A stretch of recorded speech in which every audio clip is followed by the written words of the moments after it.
Here I go with Blitz in the East, the Vento Nuovo game of the battle for dominance and supremacy on the Eastern Front. I wish I had seen more plays and chatter about this game. It seems to me that it's got a very interesting and brilliant kind of treatment of the way the way this war was fought. But I'm no expert on any of that. And I also know that it's hard. I have actually tried several times to just get the German initial offensive rolling and failed pretty miserably. So I'm hoping that I've got it, the opening moves down in a way that will be meaningful.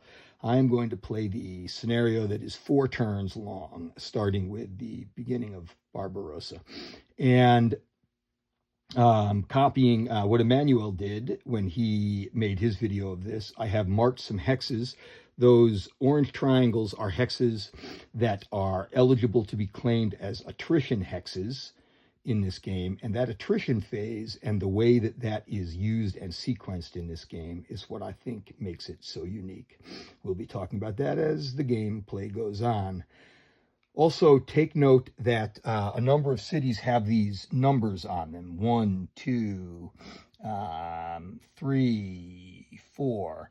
So the victory conditions for this game, for this scenario of this game, are that the Germans can win a blitz victory on any of the 4 turns. On the first turn, if they have managed to capture all 3 of the turn 1 spoils of war cities, and they roll a 1 on a 6-sided die, they win a blitz victory.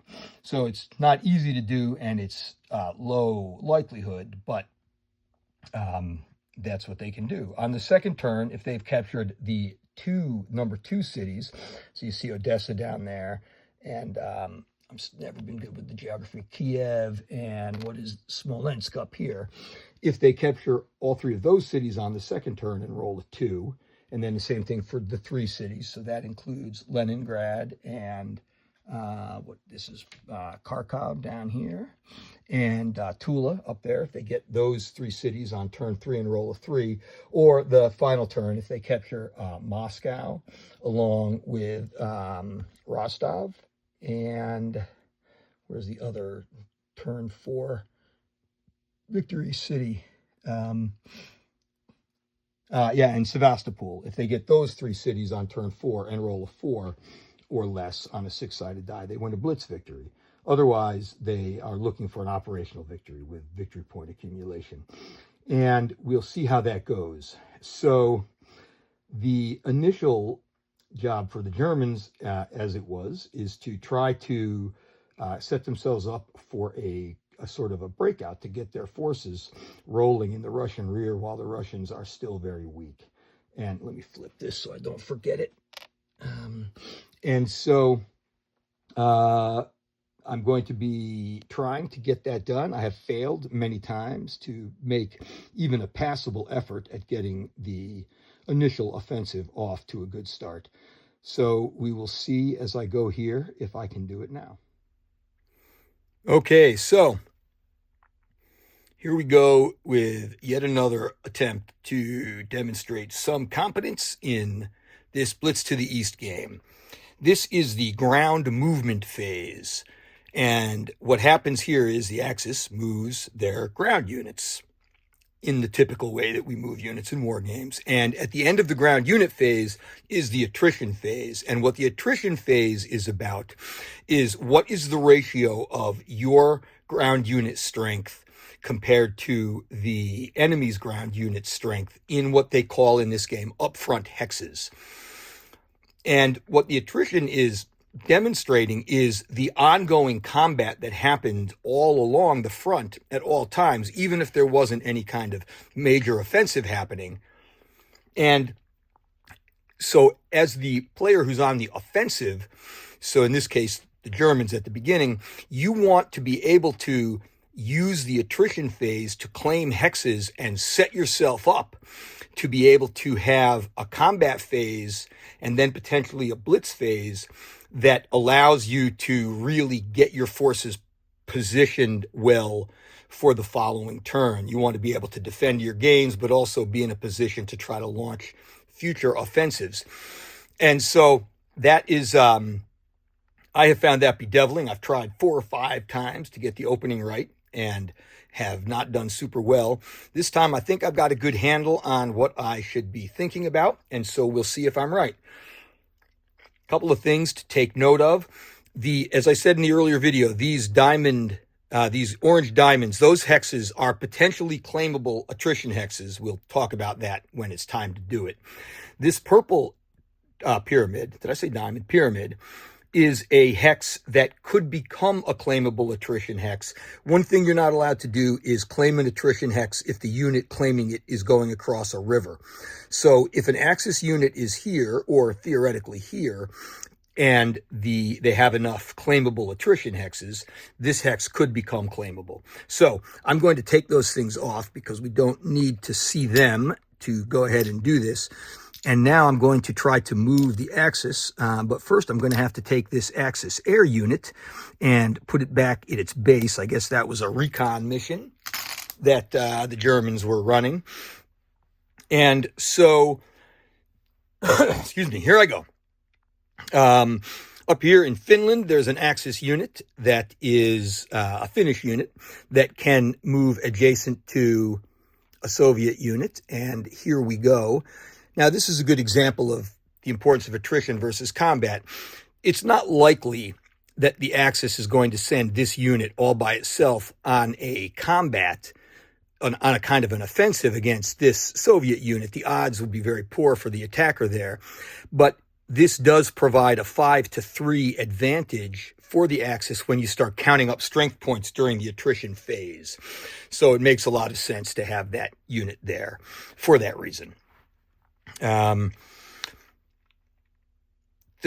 movement points and terrain costs and things like that are very similar in this game to others. One thing that's important is that to move into an enemy zone of control costs nothing extra, but to move out of one costs 1 movement point. And if your first move moving out of an enemy zone of control is into another zone of control of any enemy unit at all, then that costs 2 extra on top of the terrain cost. And there is no minimum move of 1 hex in this game. So it could theoretically be that you want to do a move that you're not able to do. But we're going to start moving the Axis units around. I'm going to try to zoom this in a little bit better. Oh, that's out. So that you can just see more. We're not doing anything else with Finland there. All right. And let me slide this a little bit forward. And so I think there you can see things pretty well. So at the end of the movement phase, at the end of a unit's movement, I think you have to be within stacking limits. The Axis can stack 2 units in a hex at this point in the game. The Soviets only 1. One of the many Axis advantages at the beginning here.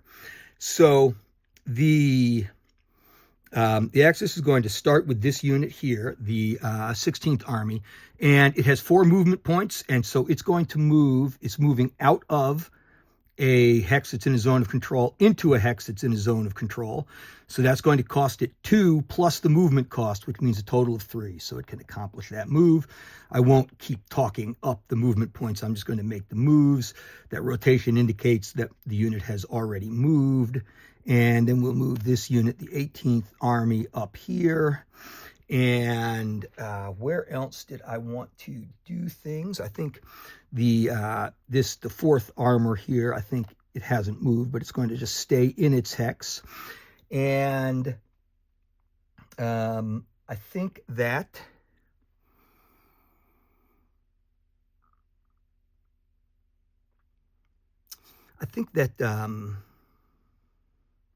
no, you know what? This unit is going to move here, and then whatever, however it works out, the 18th Army is going to swap places with the 16th Army, swapping places with the 18th Army. 18th Army is just a little bit stronger. This unit will stay here. This unit will go here and then here. And where else am I wanting to move, I definitely want to get a unit out here, right? I want to be able to claim this hex. And what else? Let's take the 4th Army here, and let's move simply down here, so we're still adjacent to the enemy.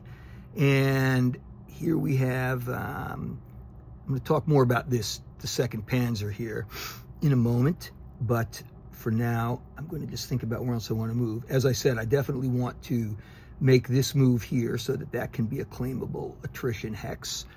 This unit here is frozen, paralyzed, I think is the terminology here. On this turn, it's not allowed to move or be part of anything that's going on this turn. And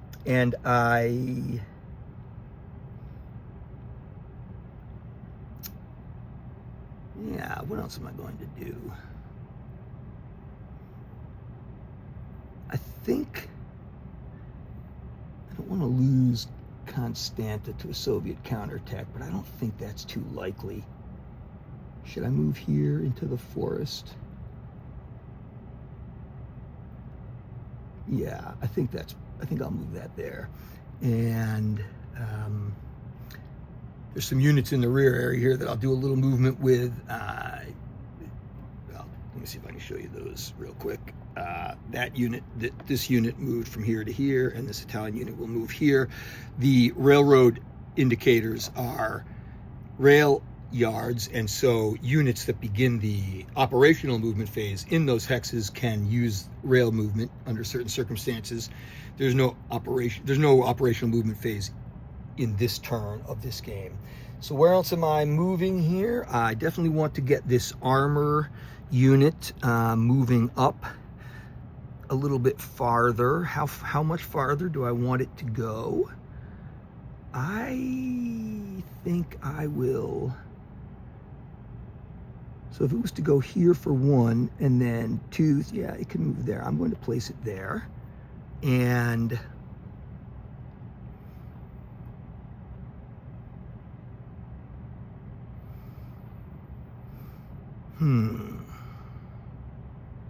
not sure what else is important. So I think,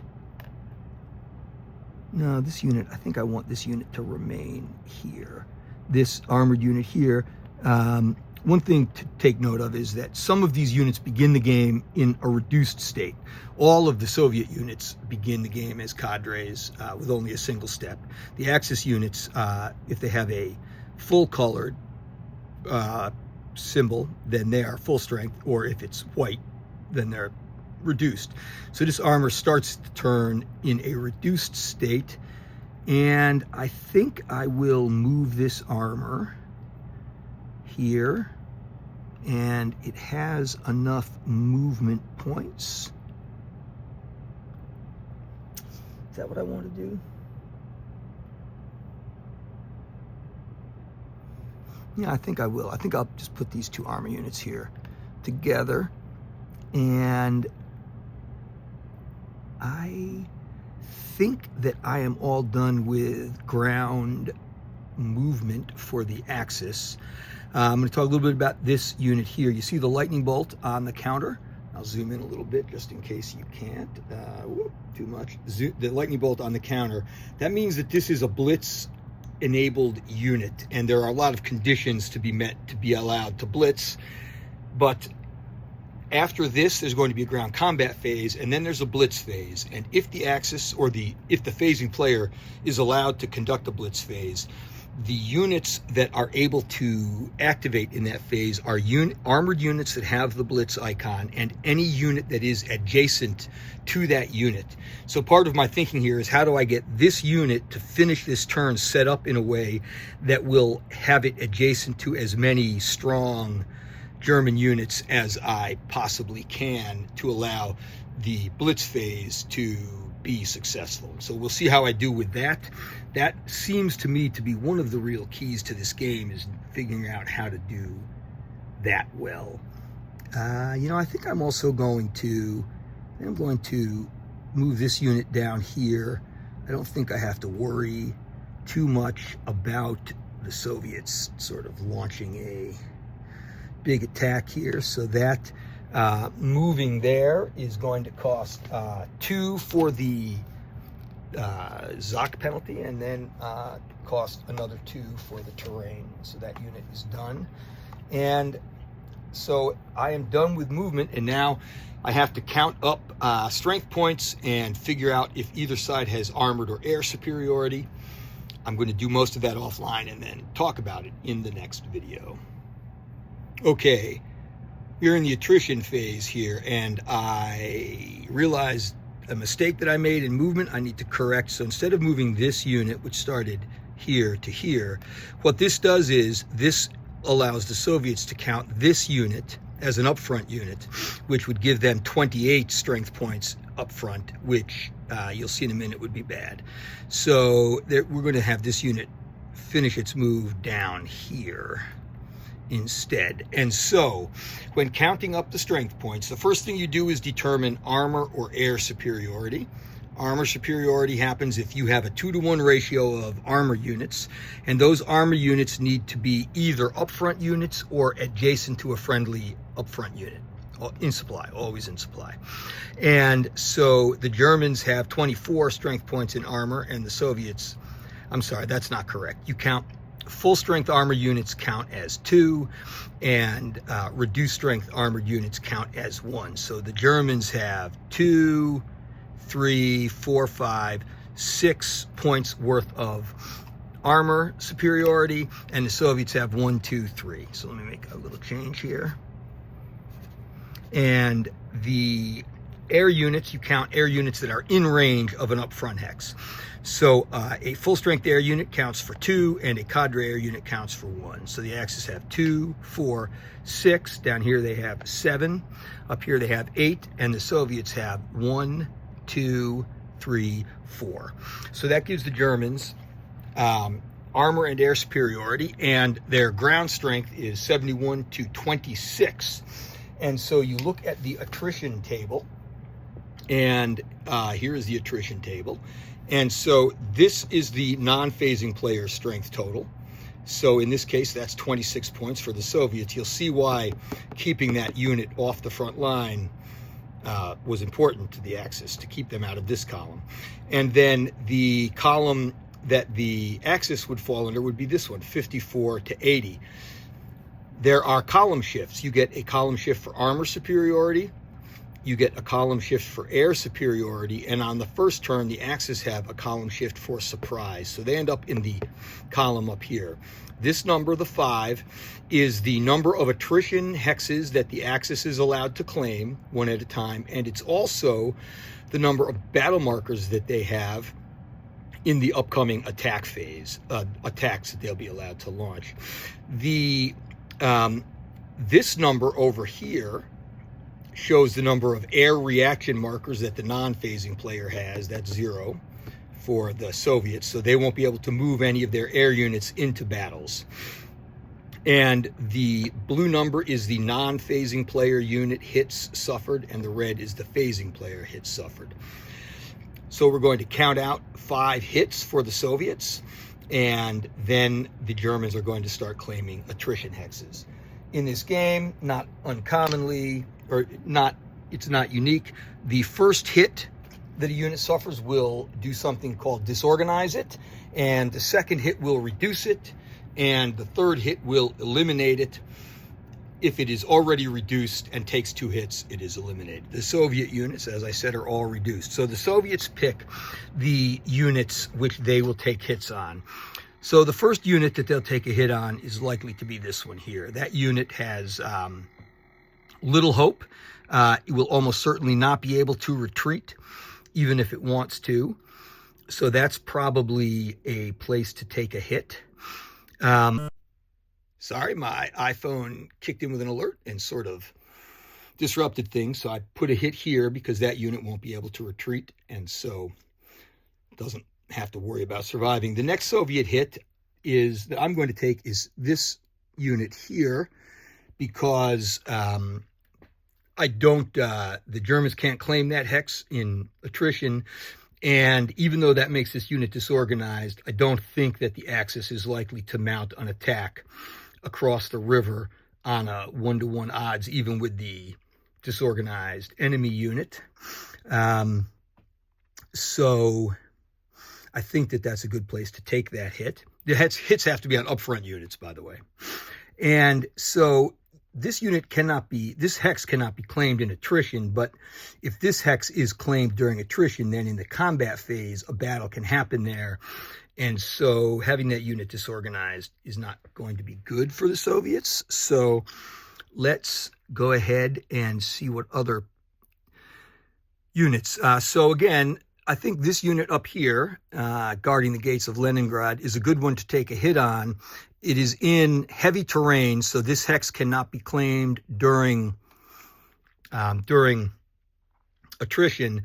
And again, even though this unit being disorganized is going to hurt it, I'm not sure the Axis want to use one of their attacks to launch a low odds combat up into that mess up there, even though it would get them closer to Leningrad. So I'm guessing that that unit is not going to be in combat, and so it being disorganized should be okay. So where else? 2 more units have to take hits. This hex, I definitely need to keep them full strength. There will certainly be some fighting there in the combat phase, but it's not a foregone conclusion that the Axis will take that city. So defending it is important. I would think, looking at this situation here, so this unit has no chance to retreat, and this unit has no chance to retreat, and this unit has no chance to retreat. They can't retreat into the enemy zone of control. Well, am I wrong? I might be wrong about that. Maybe they can retreat into a disputed zone of control, which that is at this point. It just is. We'll mark it like that. So I'm not sure about that. But this unit definitely cannot retreat if the Axis claims this attrition hex. And so they're probably smart enough to do that. And so this unit can go ahead and take a hit, because I don't think there's too much worse that can be done. And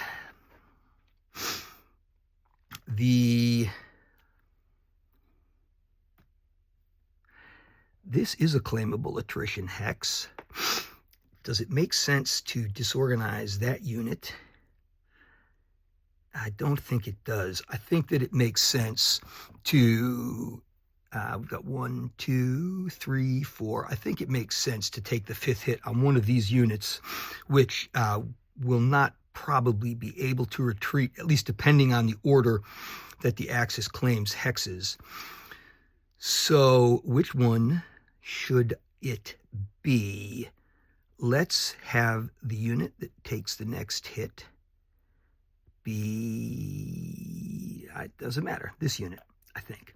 So there are the 5 hits that the Soviets have to take from the attrition combat. So those disorganized units will now suffer when we get around to the attack phase, if they are still alive at that time. So now the Axis will start claiming attrition hexes. They claim 1 hex at a time, and when that hex claim has been resolved, they move on to the next one. So the order can make a big difference here, depending on, our unit's going to try to retreat and things like that. So that's what we will get to next. All right, let's start claiming attrition hexes. The Axis may claim 5 of them, and they may claim them 1 at a time. So the story with retreats is a unit must be organized in order to be allowed to retreat. And if it retreats into an upfront hex, then it will suffer a hit. So given that, the Axis will start by claiming this hex right here. And so the Russian unit needs to retreat, and it is organized, so it's allowed to retreat. And so it retreats to this hex, and the unit then becomes disorganized for being retreating to an upfront hex. And now the Germans must advance at least one, and may advance two, units that were adjacent to that hex into that hex to claim it. And so they will advance the 4th Infantry and the 2nd Panzer, and they rotate them to indicate they have claimed a hex during the attrition phase. They're not allowed to claim others. So that is one of the 5 hexes. What shall the second hex be? I'm not sure if the order here matters a whole lot, unless it matters where I place my units. So I think the Germans are going to go ahead and claim this hex next. This Russian unit is organized. It retreats. It is not in an upfront hex. And so which unit or units shall advance? And I think probably both of them will advance. I don't see a particular reason not to do that. Yes, there is a very good reason not to do that, because we want to also claim this hex, and we need a unit that has not yet claimed a hex to do that. And so we will next claim that hex. And here we go. And so this unit will be eliminated. Man, I wish I had kickstarted the fancy map for this. Probably not in the budget to buy that, but maybe someday. The big map with the big hexes would be really sweet right now.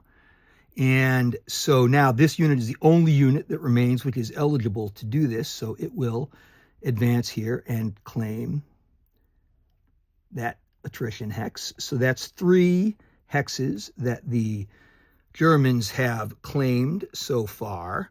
And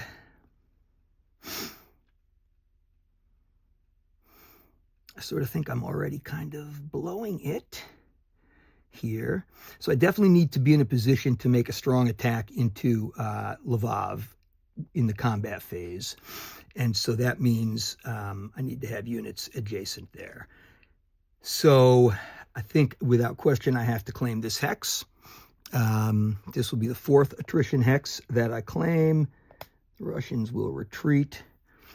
I think the question is, what exactly should go there? Armored units attacking into cities don't do a whole lot of good. Well, yeah, so for sure the 6th Infantry will advance here, and I think we'll also advance the 1st Panzer here. So that's 4 hexes. So now I've got to decide what's the next hex that I really want to make sure I claim. I was originally planning to definitely claim this hex in the attrition phase, but it seems like that might be a hex that I'd be better off leaving to combat actions, to attacks, and then thus claim either this hex or this hex. And so let's see here. I've got 4, 9, 15. I've got 15. The Russians are going to have 4. So I'm not quite at 4-1 there. I will not have the armor bonus. I will certainly have an air bonus at some level. Is it important to get one more strength point in there for one more column shift in the combat? Or is having this hex in my possession better from the perspective of the German player? I don't think we have to worry too much about this combat here. So I think that the Axis will go ahead and claim this hex as its 5th claimed attrition hex, and the Soviets will retreat this unit, and they have a choice, and I think it does it probably makes sense for this unit to be able to fall back and help protect Odessa during the second turn, right? So I think we'll leave it there. So that is the Axis attrition phase. And so we're going to re-rotate these. And so now we're going to go on to combat, which will be another video. Okay, here sits the Eastern Front in June of 1941, and it's time for combat. So my expectation here is that the combat is going to all take place down here. And so I will zoom us in to this part of the map.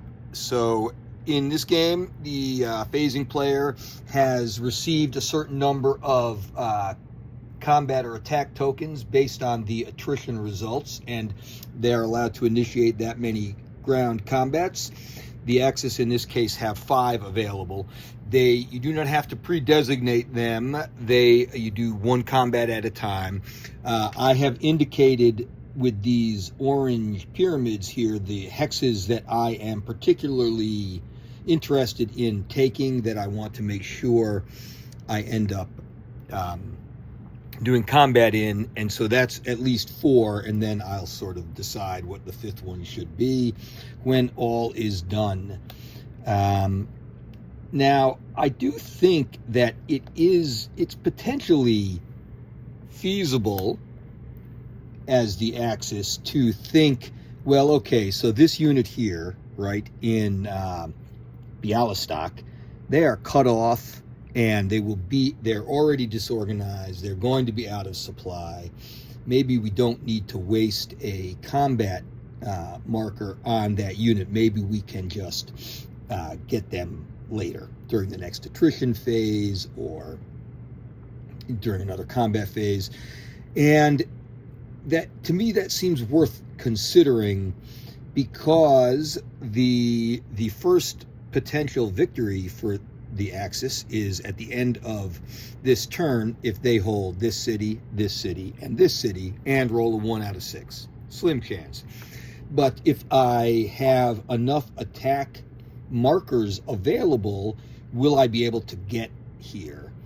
In order to take Riga this turn, as I see it, I might be wrong in my thinking about this. In order to take Riga this turn, I would have to, in the combat phase, I would have to eliminate this unit, or I guess maybe I should think more about this. Maybe it would be this unit I would have to eliminate.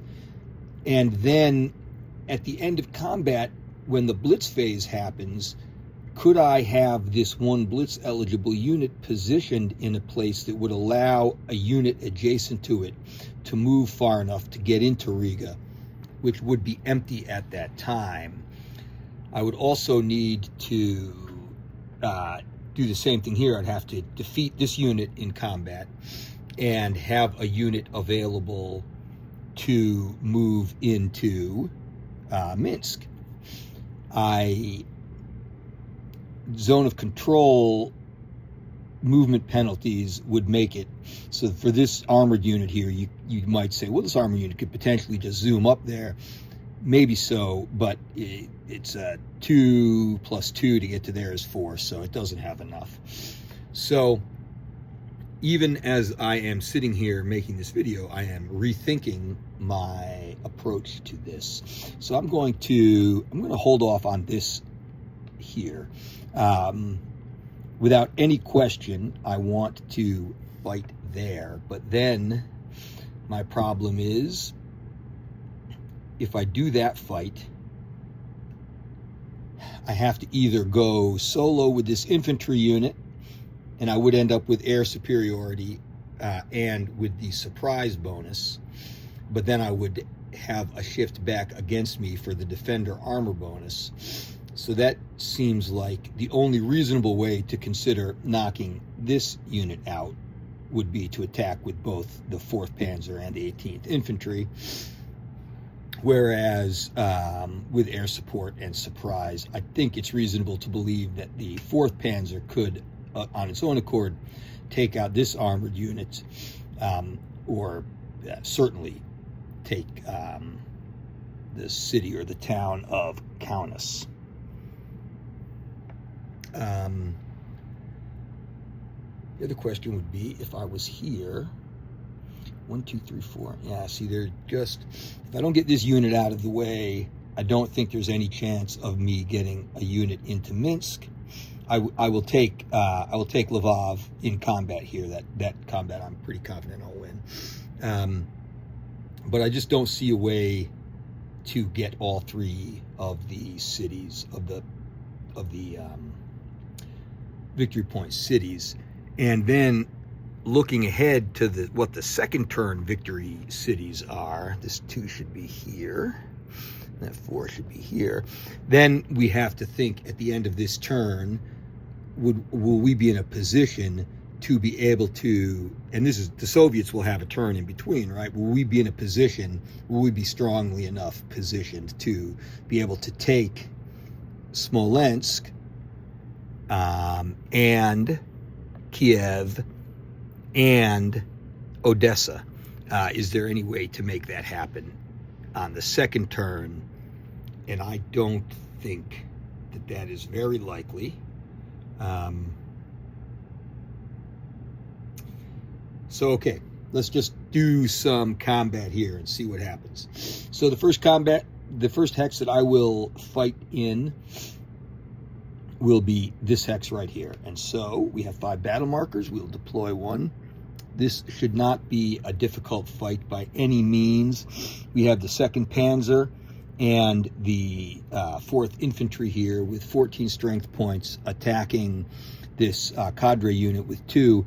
Now, if I'm reading the rules and the combat table, the summary correctly, for a defender to get the terrain bonus, they must be organized. So the fact that they're in woods would, if they were organized, give the Russians double their strength in defense. But at this point, that doesn't. So it's a total of 14-2, which is 7-1. Surprise! There is no armor bonus. The Germans don't need to use an air unit here. They've got the maximum possible combat column odds, and so we're going to roll this. So the combat table, last time I did this, I showed you in the wrong orientation for you to read it, I think. So there's the so 7-1 is where we're starting, and then surprise makes it over 7-1. So you roll a single die, and I don't know if you can see that. Yeah, there's a 4. So that means that the non-phasing player suffers 5 hits, and the phasing player suffers 0. So as expected, we roll right over this poor, disorganized unit cowering in the forest, and we will go ahead and advance these 2 units, and then I'm going to rotate them to make sure that I don't try to have them sneak in another fight on this turn. So there is that. And given everything else that I have previously discussed, I will now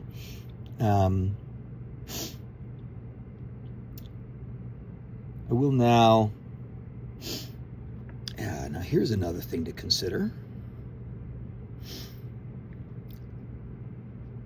Should I make this attack? No, I think it makes more sense to try to knock the Soviet armor out if possible. So we're going to go ahead and fight here. So I've got the 4th Panzer and the 18th Infantry.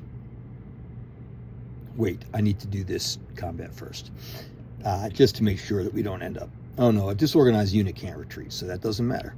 All right, I was afraid maybe this unit would be allowed to retreat there. Enough said. Here we're going to do this fight here. So it's 12-3, which is a 4-1 shift. The armor bonuses cancel each other out.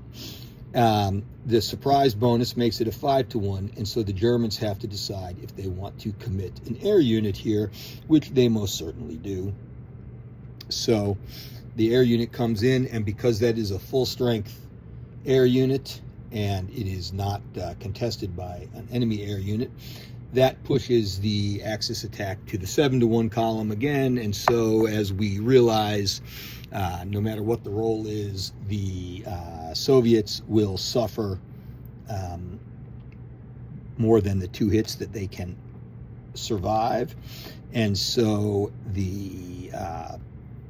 that is a done deal. And I think I'm going to move this armored unit here. And yeah, I'll move the infantry also.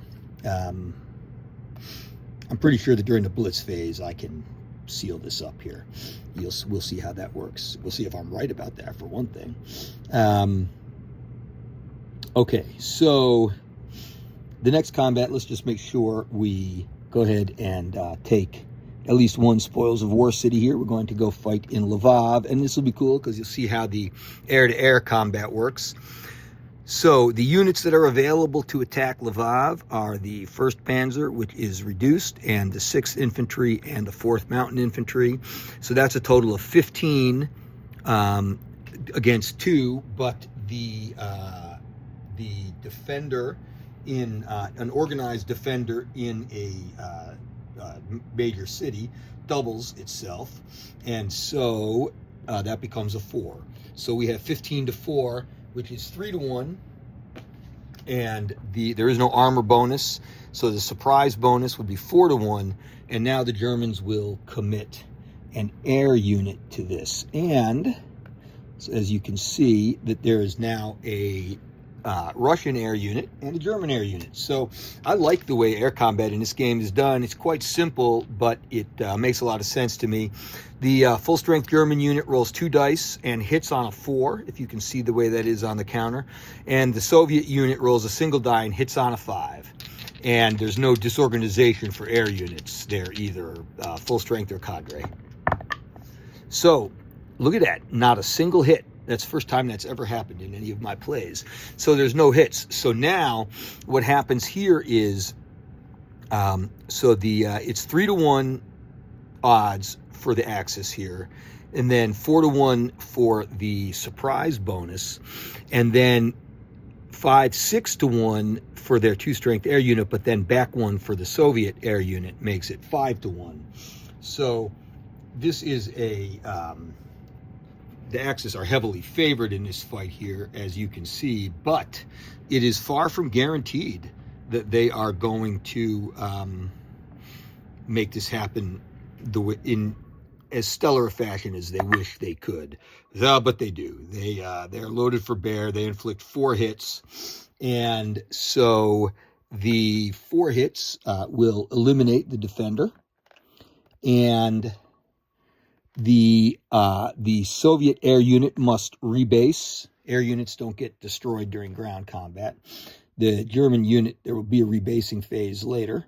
But now the Axis has to decide which units they want to have advance into this city. And I think that we are going to send the 1st Panzer and the 17th Mountain Infantry there. So that is 3 of the combats, and I have an alarm going off in the back. If you can hear it, I've got to go for a minute, but I'll come back and fight the last 2 fights. Okay, finishing up the combat phase, the Axis is allowed to conduct 2 more attacks, and since I don't think I have any better place to use one of these, I am going to go ahead and just take this city. And so that is a disorganized 2-2 ground unit, so that defends with 2. The Axis can attack with 9, 13, 15 to 2, so that's 7-1. 8-1 for the surprise bonus, 9-1 for the armor shift, back 1 for the Russian having an airplane, but that won't matter.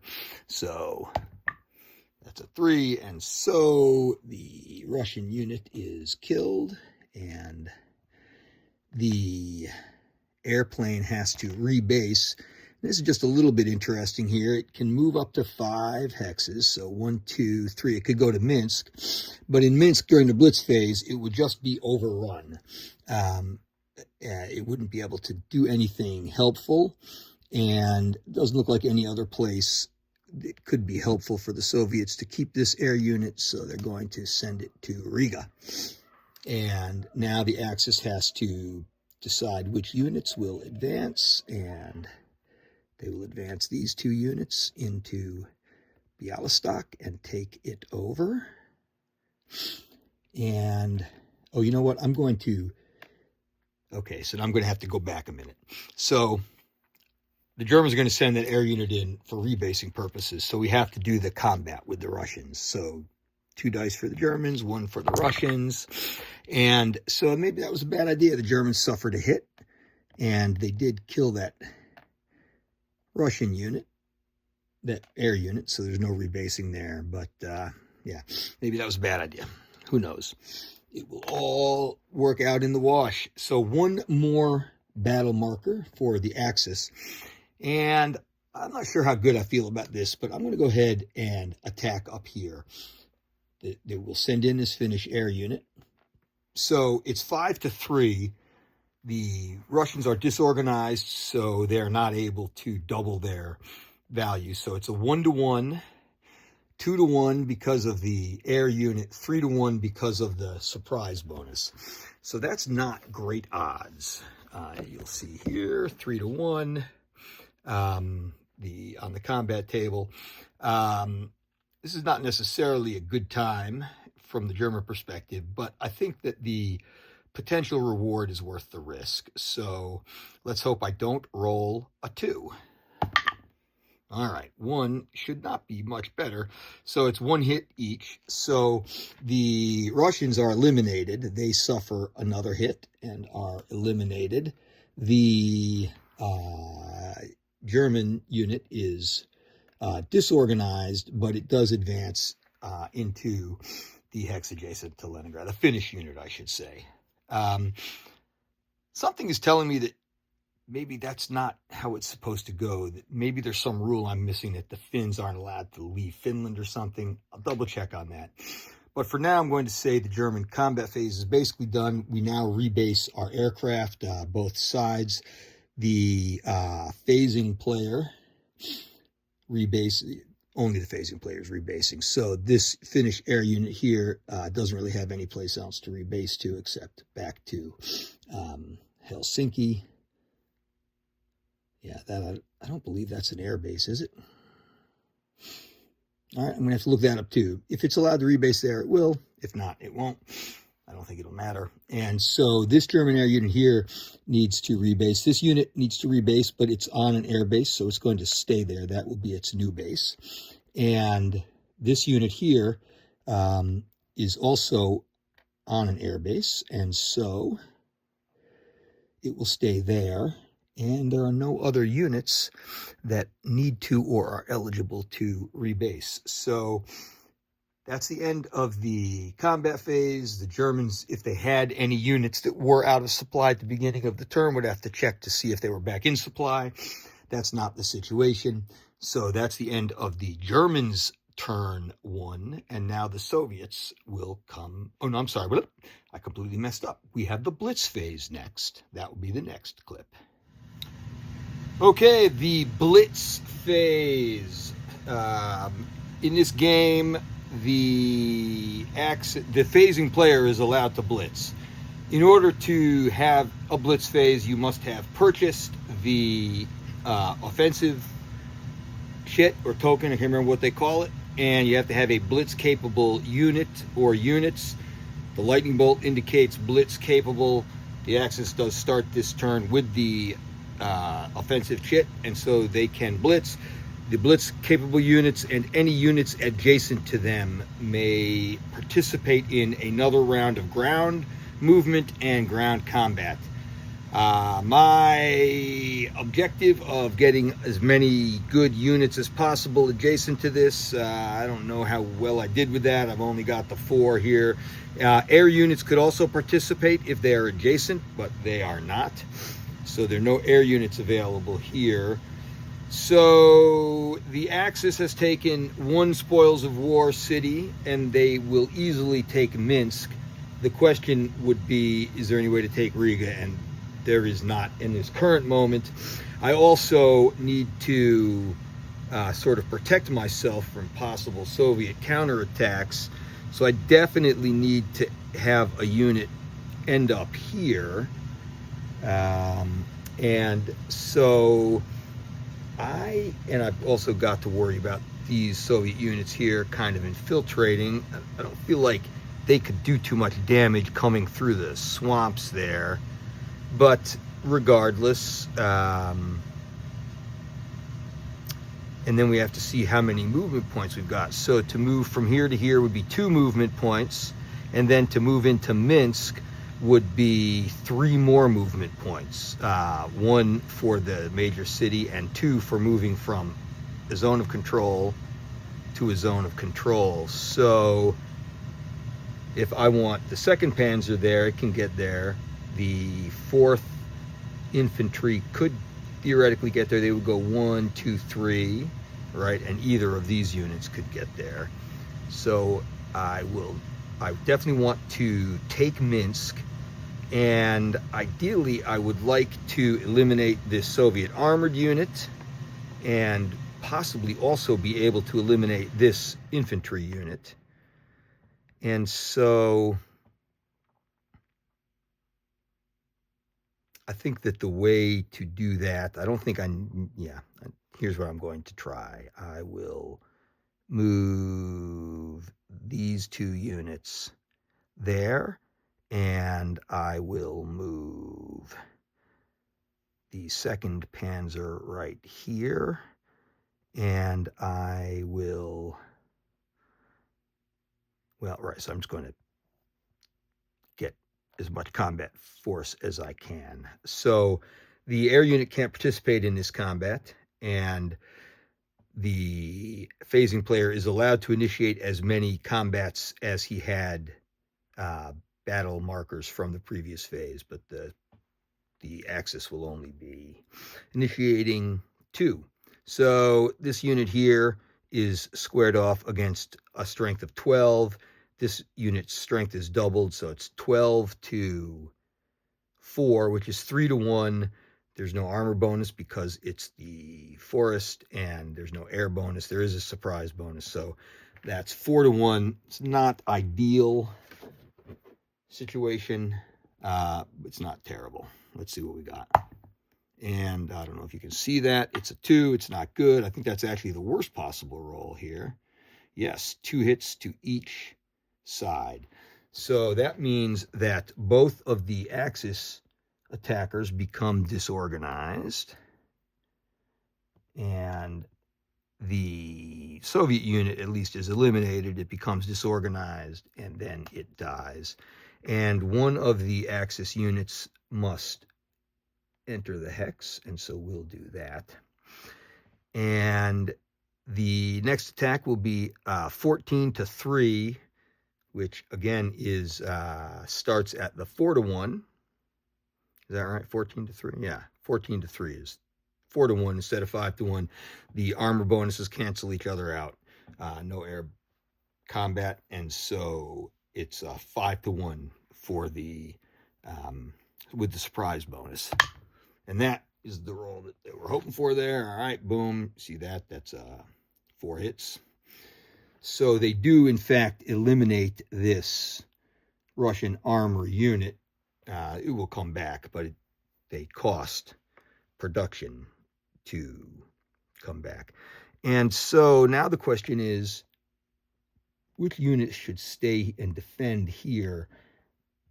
It's hard to imagine the Soviets being able to launch a counterattack that would be at all effective against either of these units. So I think I will advance the 2nd Panzer. After the Germans' next turn, they'll be able to refit and redeploy things. They should be able to make this unit full strength, and they'll have 2 Blitz-capable units for the next turn, if they, assuming the Soviets don't somehow eliminate that unit. That seems unlikely. So that is the end of the Axis turn 1. And I don't think there's any other kind of housekeeping I need to do. Probably I need to put more control markers out in certain places. But yeah, there we go. So the next video will be the Russian response.